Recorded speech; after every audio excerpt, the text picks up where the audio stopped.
They've lost 3 times on the road to teams that I don't know what Arizona State's record is now, but I watched them play the other night and they're pretty good. Are they 5-1? Is that they're 5-2? Okay, so OU's won how many games? 6. Yep. And Kansas State's won how many? 6. And you add 5, that's 17. So they're a 17-2 is the teams that have beat them. Do you ever catch yourself being a fan when Justin Gilbert returns? You're just electrified by what he's capable of doing? He's getting to be a pretty good player. You know, I mentioned to some of the media, not in a large setting like this, but in a quiet setting years ago, that I felt like that by the time he finished here as a returner that we'd forget about Parrish Cox.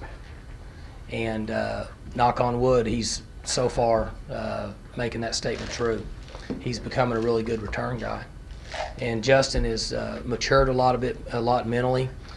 Physically, he's as pretty as they get running down the field. But he's really come a long way mentally. He's practicing better. He understands the team concept, and that's why he's doing better individually. Mike, what does it say about your program that I had to ask John and Dave the other day if they mentioned it in the post-game show on radio, and they did not. You didn't mention it to your team. That win made Oklahoma State Bowl eligible. That used to be something that got mentioned first after win number 6. It didn't get mentioned at all. It wasn't in the newspaper. Nothing about bowl eligibility. What does that say? Well, it's Kevin's fault. Kevin's got to do a better job of keeping everybody aware of what's going on. So, I think that,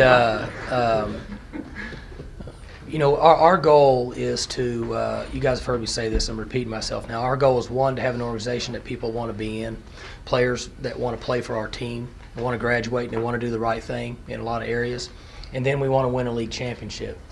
And if we feel like we win a league championship, in most cases, that's going to give us a chance to win the whole thing. So we're just trying to take a step at a time. But fortunately for us, and kind of unfortunately for us, from the way people think, is that just to get into a bowl is just kind of the way it's supposed to be now. One thing that's ironic, and I think I'm correct in saying this, I'm sure Kevin or Gavin knows this, I think that win last Saturday finally put us over 500 as an organization, as a football team in the history of OSU football. Is that right or wrong? You did that about a month ago. It was the A&M game.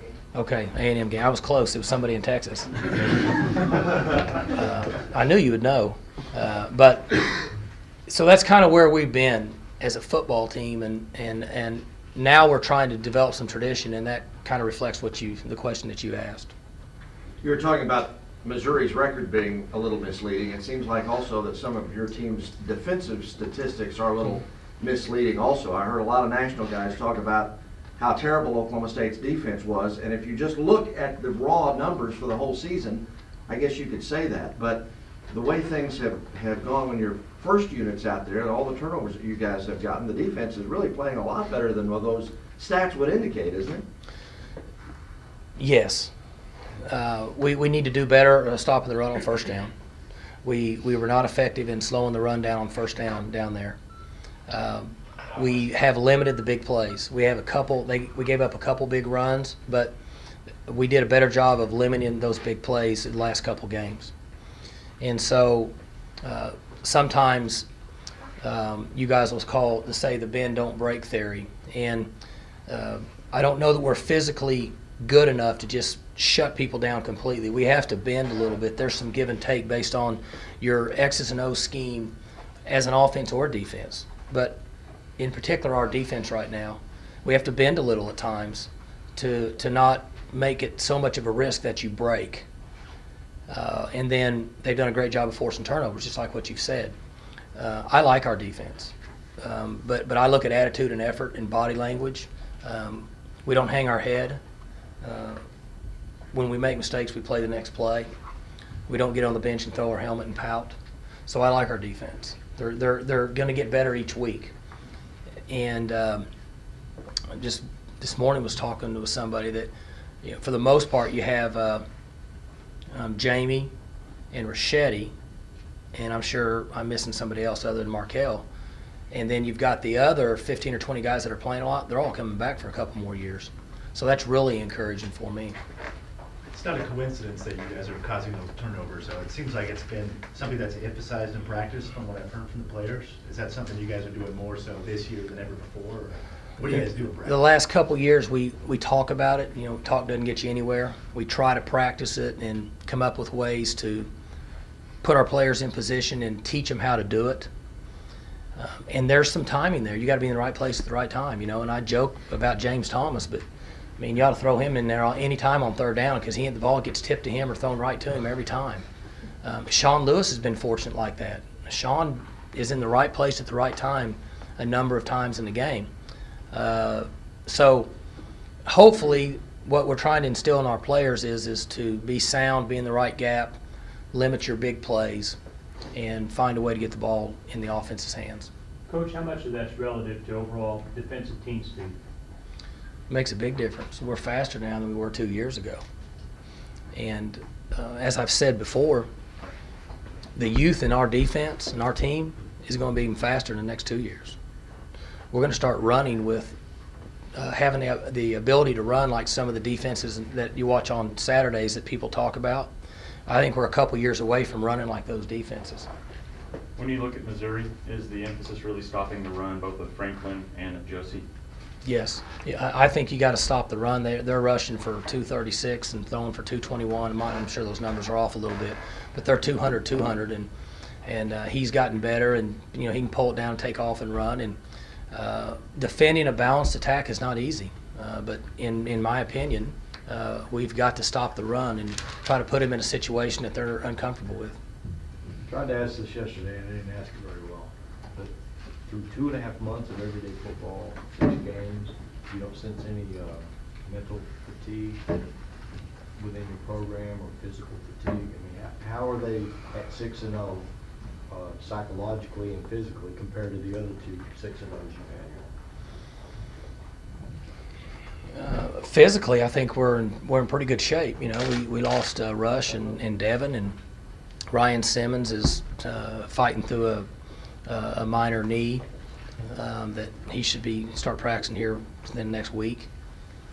And Garner's was back to playing, and so physically, I think our team is doing well. Hopefully, fatigue hadn't set in yet. You guys know my philosophy on that. We don't practice very much, and for that reason.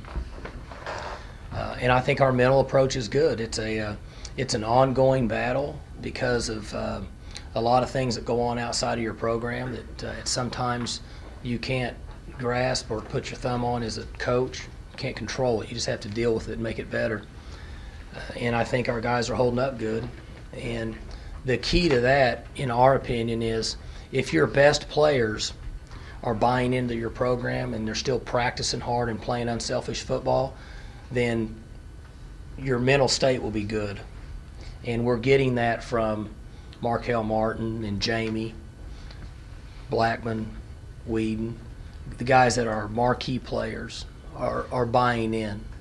And so at this point, we're in pretty good shape mentally. Coach, talk a little bit about Justin Gilbert and just what he's done. He's probably going to leave here as the all-time kick returner for the Cowboys in touchdowns and playing very well on defense as a true sophomore. Just did you guys expect him to make this big of an impact this early in his career?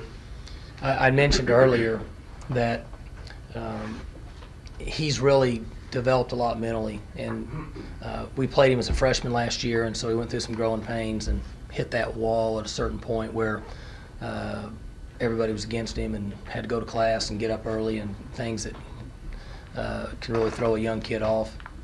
Well, he's turned the corner now. He doesn't show up on our class miss list. We haven't had issues with him. He's been a very good practice player, and physically he has all the tools to play this game for a long time. And so he's bringing another approach now. He's been able to return, and it's become a real threat. And so whenever they kick off and it doesn't go, more than 4 yards deep in the end zone, I'm sure you guys are just like me. You're just kind of fired up to see him catch it because there's a chance.